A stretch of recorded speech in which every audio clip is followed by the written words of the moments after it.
মে come in sir? হ্যাঁ আসো, তুমি কি ইন্টারভিউ দিতে আসছো? জি জি, আমি ইন্টারভিউ দিতে আসছি। তোমার ফার্স্ট কোশ্চেন বলো তো, এশিয়ার মধ্যে শ্রেষ্ঠ কবি কে? রবীন্দ্রনাথ ঠাকুর।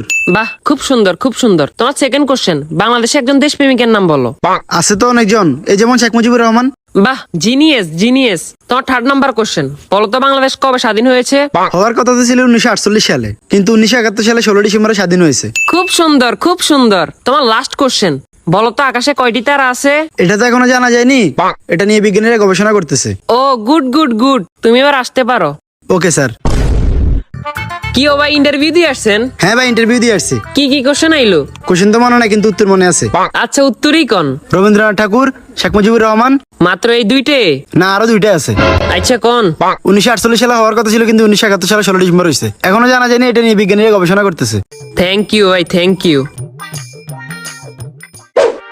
মে আই কামিং স্যার? আসো। তোমার নাম কি? রবীন্দ্রনাথ ঠাকুর। তো তোমার বাপের নাম কি? শেখ মুজিবুর রহমান। তোমার জন্ম কবে হয়েছে? হওয়ার কথা তো ছিল 1948 সালে, কিন্তু 1971 সালে 16 ডিসেম্বর হয়েছে। এই বেটা, তুই পাগল হয়েছিস নি? এটা এখনো জানা জানি, এটা নিয়ে বিজ্ঞানীরা গবেষণা করতেছে। no, no, no, no.